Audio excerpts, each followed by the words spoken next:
your host, Chantel Leeson.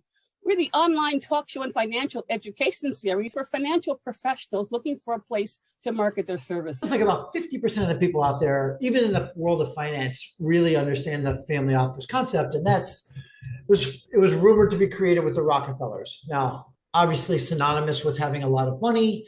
The idea is they have a team of financial professionals working on their behalf to optimizing their finances. So the new model is the virtual family office model is, instead of having the client in the middle as the hub and we're all spokes, we all collect together as if we were a virtual family office. Because when I started in D&O insurance, we were literally teaching boards of directors what their fiduciary duties were.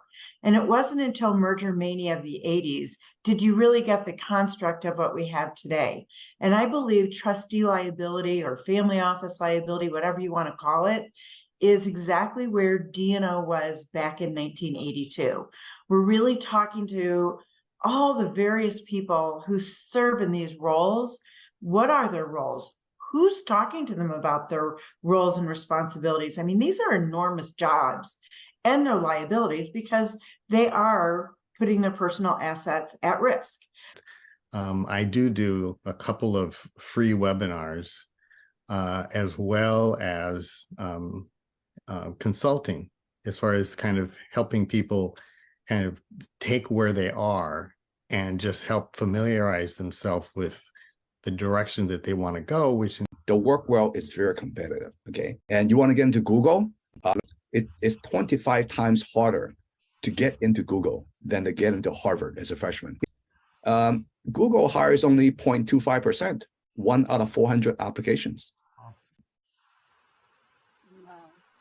How would change some of their approaches if they are a do as I say type of leader, to help them understand that there's a better way, and getting input from others is okay, and it doesn't diminish their authority. Plans that were done, when they started the business or when they first had kids, they haven't been looked at. No one's really kept up with them, so they don't think of themselves as wealthy most of the time, because they're all their money's tied up in businesses or real estate. It's like, I'm just not sure. It's like, okay, here's what we're going to do. You want a planning time. Let's start blocking time for every morning. You're going to do planning. We're going to do a specific time for your training and workouts because he wants to stay fit. We're going to end the day with a very specific focus time where you wrap up everything so you feel in control and ready for the next day. So we had to plug in this stuff, and most people, CEO level, managing multiple businesses, they're struggling on creating discipline to manage their time. Yeah, so I run a company called Affluent Asset Analytics. As you say, we help family offices, high net worth individuals, etc., to invest their funds in real estate, be they physical properties or on the stock exchanges. And these are mainly in 4 different parts. The majority of them are resale outlets, offices, and industrial warehouses. Just researching and happened to come across RV campgrounds, and kind of like yourself, I was a bit surprised that it was something you could invest in at like an institutional type level. If that was more of just your, the mom and pop owners and buyers were buying them, and other than some of the major groups that are out there, but it was at that time, I guess, still relatively new for institutional type investing. And so I researched more about it and learned about it and networked with people that are in that space. And I eventually met the guys who are now my partners. But we're not selling leads. We're not a referral program. What we do at Elite is really empower the advisors that we work with to leverage not only our virtual family office, but the CPA partners that they can leverage as easy. Let's say that I'm going to otherwise owe $100,000 per my household to the IRS. We just redirect that into buying these assets. And then when we file our taxes, again, speaking broadly, we get $100,000 tax credit. Now, I was a deputy DA with Riverside County. And so that was basically being a prosecutor. We had this trip that we were going to, and I got pushed out to trial.